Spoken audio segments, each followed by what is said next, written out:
歡迎收睇呢一節新聞，我係陳大貓娘。最近陸浩明因為喺一場保險公司周年晚宴擔任司儀嘅時候，提及其他競爭品牌，受到網民喺 Thread 批評，指佢倒米同唔專業。面對爭議，佢公開當晚嘅司儀稿，澄清自己只係跟稿講對白，仲強調自己一向認真準備工作。佢仲喺 Yahoo 娛樂版留言，放話叫人唔好作出失實報道，仲指出當晚活動非常流暢圓滿，客戶亦都好滿意咁話。結果網民後續嘅反應更大。陸浩話人哋個報道係失實報道，呢個指控相當嚴重。講到尾，究竟傳媒有冇對陸浩作出過失實報道？真相當然冇人知，但係陸浩一嚟就話人不實報道。留意翻，媒體只係引述 Thread 原 po 有人咁講，何來不實報道？就正如電視台報道普京入侵烏克蘭，引述普京聲稱自己入侵點有理據，唔通電視台就不實報道啦咩？又例如，傳媒有冇 fact check 關稅是個好東西？唔通就係電視台企圖抹黑侵侵？再遠啲，傳媒都冇幫周永恒、蔡康年打女人澄清，所以又係企圖抹黑咗佢哋。電視台冇認同過以上任何一位，只係平實咁反映件事。電視台嘅報道肯定冇失實。就算 Yahoo 引述有網民聲稱明日將會世界末日，我信唔信呢個唔係重點，但肯定呢個唔係不實報道。相信呢一點冇讀過傳理系都知，因為係常識常理嚟。不實報道係指鹿為馬，但如果媒體只係平實咁引述講網民所講嘅嘢，就算太陽從西方升起，都唔係不實報道。睇翻 Yahoo 娛樂版個報道，無論做記者定係報道本身，都只係引述網民講過乜，唔鬧唔讚就已經係中立。報道平實到咁，你仲想點？其實網民講乜嘢，我哋左右唔到。你可以話媒體喺度渲染，但佢哋肯定唔係不實報道。呢啲咁簡單嘅道理，真係小學雞都明。反而陸浩仔話人哋客戶滿意，都係單方面，佢話人哋滿意佢啫。再講，佢有冇引述邊位客戶讚過佢咩嘢，又實質滿意佢啲咩呢？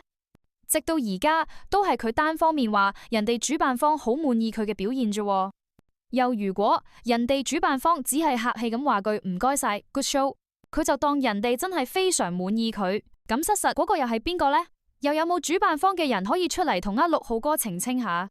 不過話時話，陸浩仔真係好值得慶幸同開香檳，因為原來都有一班媲美姜濤粉絲嘅盲粉幫你講好說話，呢啲真係做藝人嘅成就嚟。但可惜你嘅 EQ 真係唔及得人哋。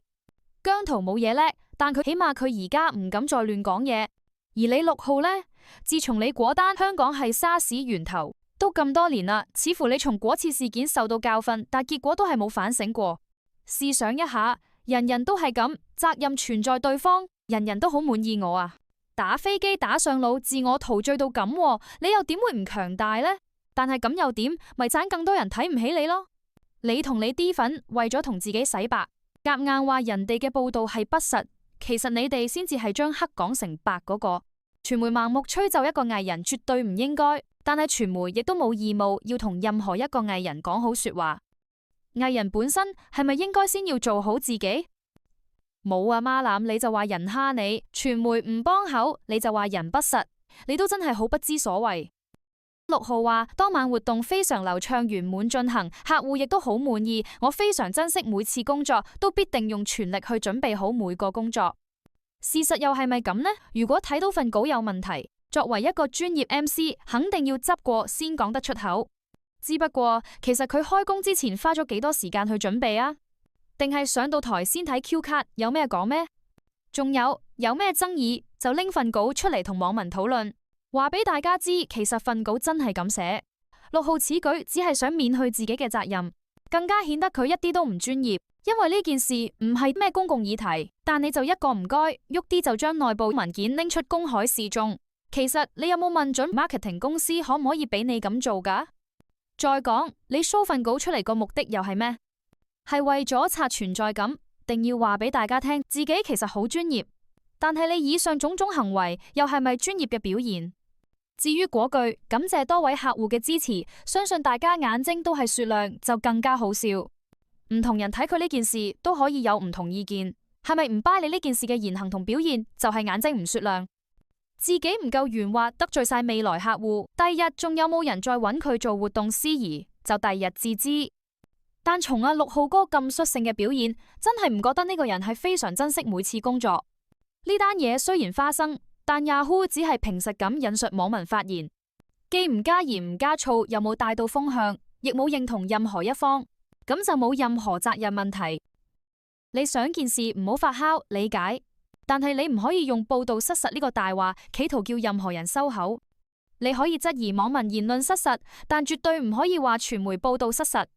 要老屈傳媒報道失實，咁就係你哋唔公道。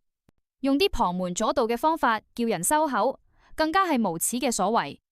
Simple thing is not simple。如果有人話社會太多批評，風氣好差，我不禁要問，係咪你哋自我感覺良好咋？成日都咁中意冷手打個熱飛機，有你哋搞到呢個社會風氣咁好，咪對沖翻咯？佢得唔得到觀眾喜愛，同佢共事嘅人對佢有咩評價？概括嚟講，不如問下呢一個人平時待人接物識唔識分寸同尊重啦？你唔識尊重人，自然唔受到人尊重。做藝人講嘅做嘅都會影響社會。而家做傳媒唔易，如果佢講錯嘅就肯定抵鬧。當傳媒有正面報道就多晒謝，一有少少負面嘢就話傳媒失實報道。老屈傳媒嘅就肯定係唔公道。